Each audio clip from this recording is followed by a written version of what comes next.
qaran iyo dhaqan iyo baamushtar iyo culimo iyo da' walbana isu timid aada iyo aad baan soo dhaweynayaa mar labaad waa soo dhaweynayaa shirkanan maanta fadhinaa wuxuu ka mid noqon doonaa bay ila tahay shirarka taariikhiga ah ee nabadda iyo horumarka dalka lagu unko intaasoo waayeela oo intaasu dhan soo shaqaynaysay oo huba nin waliba inuu in badan u dib jiray oo caafimaadkooda qaar badan waxu dhimeen oo muddadaa ku fogday oo wuxuu shaydaan ka adeegay oo aanay ka talinin oo aanay ogoleen u taagla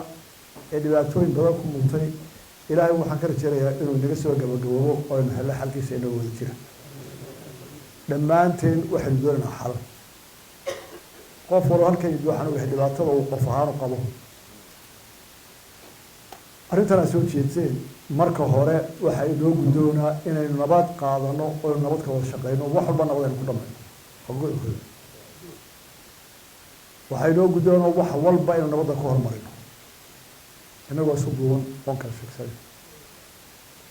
arrinta dhibaatada sanaa ka jirta ee ciidankaasa laba qodob baa soo dhigteen mid wuxuu ahaa nabad baan wadnaa nabadda nala qabo iyadoo waa guddoono waa ka jawaabay ta ciidankaa timi saamaxaad baa soo jeedseen saamaxaadda madaxweynaha intuu awoodinayay waa taqaani lama odhanin waa boqoroo wuxuu doono sharciga uu ka boodi karaa halkaasu markaa saamaxaaddu wadday samaysay sharciyana oo loo maro aniga oo wax waloo nabad lagu helayaba diyaar uha ogol wax wal oo nabad lagu helayaba anoo idinkala mid a haddana marna qof baan ahay hebelow adigu waxaa adag ka mas-uula qaba ah waxna waa lagula leeyahay oo adigu ma qaadan kartid hawsha inta anigu iyo xilka aan haya xilka madaxweynuhu uu ogol yahay een awooddeeda leeyahay waa qaadanayaa waa fulinaya waxa igaga xiran xeer qaranna waddadii lagu fili lahaa baynu wada doonayna oo anigu keligay aanan goyn karayn dhibaatada maanta kasita tiraada ciidankaa saamax ciidanku wuu kala qaybsamaa ciidanku waxay leeyihiin sharciyo gaara oo ka duwan xeerka madaniga shicibka lagu qaado laba maxkamadood baynu leedahay mid waxala waa ta ciidanka midna waa ta madaniga ah xaalkeenna arrinta ku jirtaa waa arrin ciidan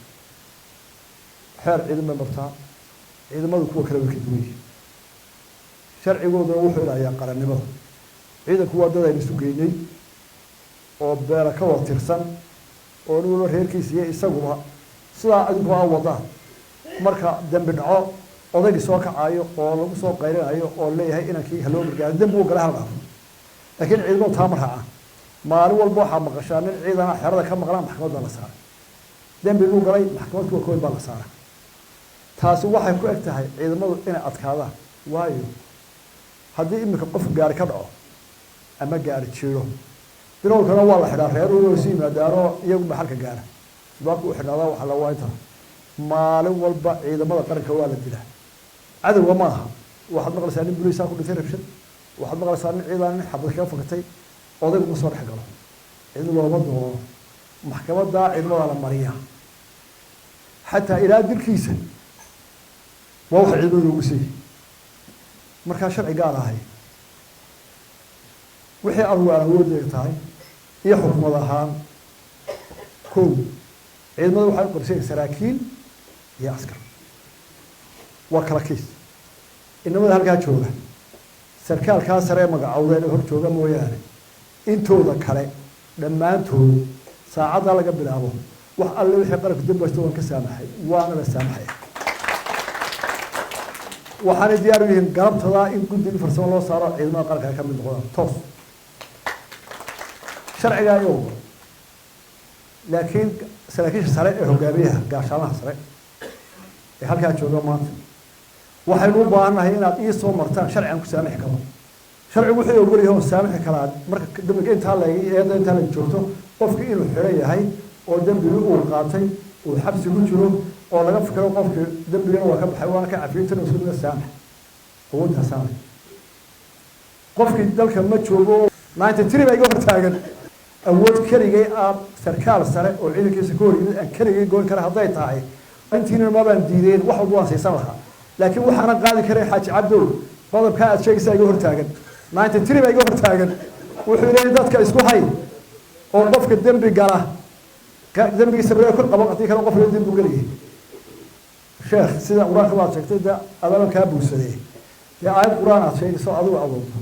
ya ayuha alladina aamanu kunu qawamina bil qist walaw ala anfusikum aw al walidayn aw al aqrabin war qofku markuu dembi galo dee ku joogso jooji حتى هذو نفتاذي هاي حتى هذو والد كاي هاي حتى هذو قرار لو كان قرية أو فقير أنا هالكي بيتاكتر تشكل مدحونا تهدد كوحان قرار